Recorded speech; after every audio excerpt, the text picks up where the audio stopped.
Hi, I welcome you all in this unique initiative of YuktMind, wherein we'll be covering a daily newspaper within just 10 minutes. So let's get started with today's newspaper.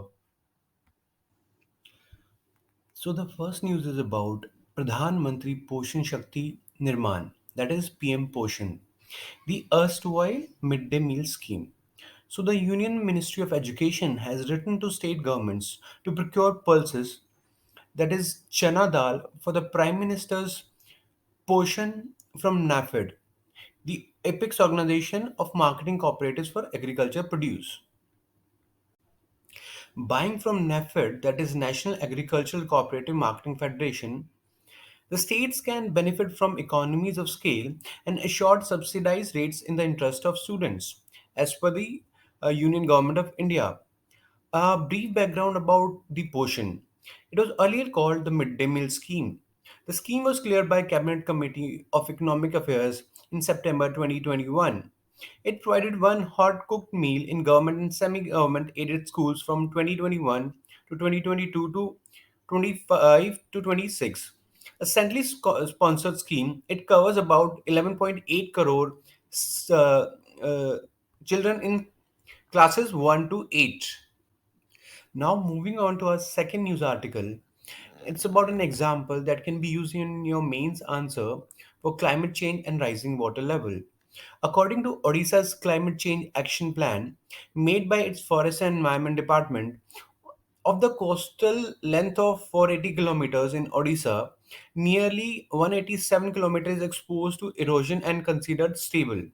Around 39.3 km falls in the high erosion zone, while 59.96 km has been designated as falling in the medium erosion zone.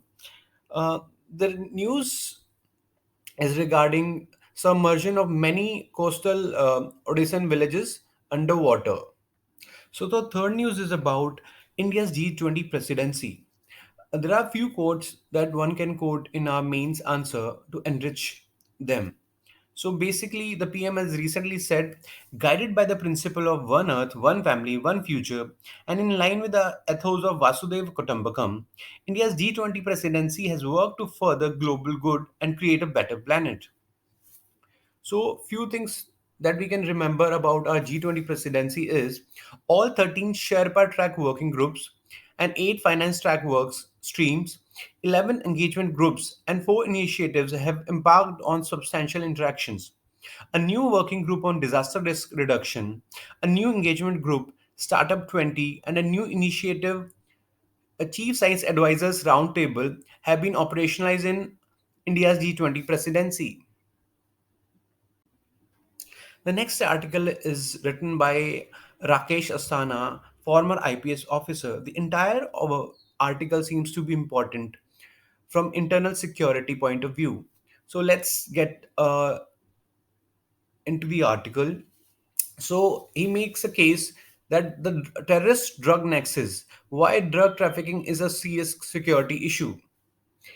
He says the narcotic trade is a social problem that harms youth and families, and the money it generates is diverted for disruptive activities that have bearing on national security. Traditionally, India has been seen as a sandwiched between the Golden Crescent and Golden Triangle. The country is being flooded with drugs, especially heroin and metamine, from these two regions by drug lords, indirectly supported by intelligence setups such as ISI. Nearly 19% of the world's demand for these drugs is being met from these two regions. India is both a big market and a transit route for other countries. So the money generated in this illicit trade is phenomenal. There are indications that part of Pakistan adjoining Afghanistan are also used by Pakistani traffickers to convert Afghan opium to heroin. The Shan and Kachin provinces of Myanmar bordering China are also posing challenges.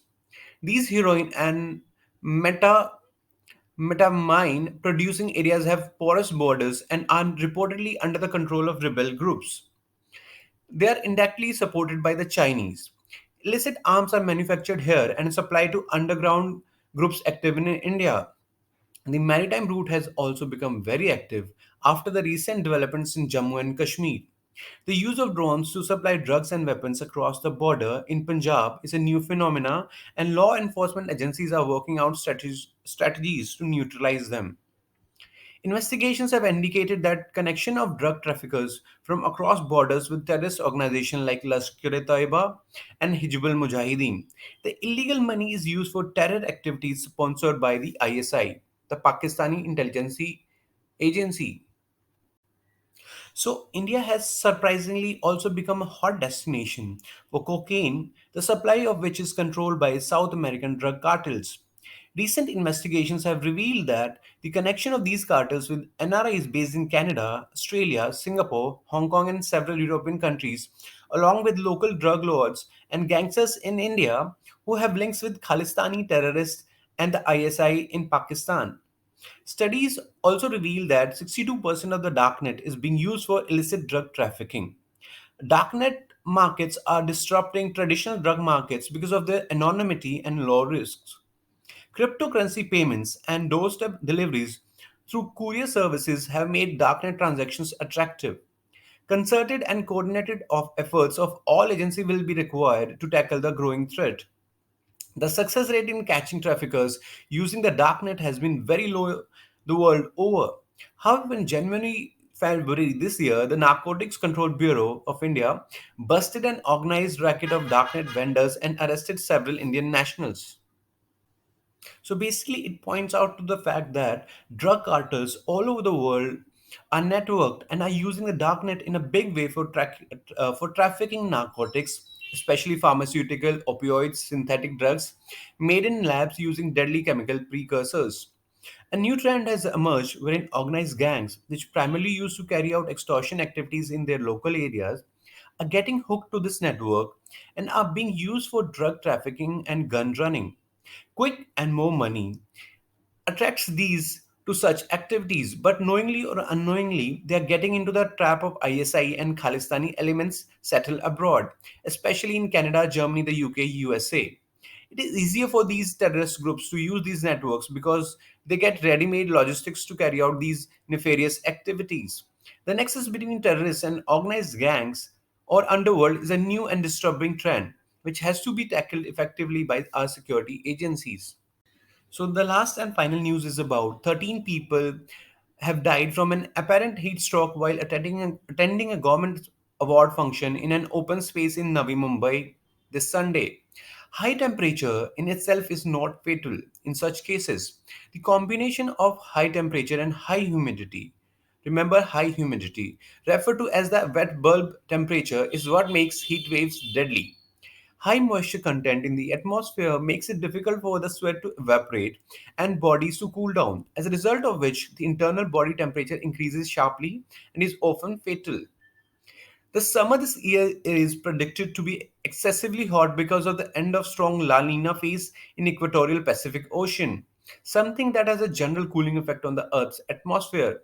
New forecasts suggest that El Nino, which has the opposite impacts of La Nina, is expected to kick in from the May July period itself, earlier than expected. El Nino tends to result in suppression of monsoon rainfall over India. Thank you for watching this video. There's more where it came from. Please visit our website www.yuktmind.com. You can also follow us on our Twitter handle, Instagram, and Telegram channel. Thank you.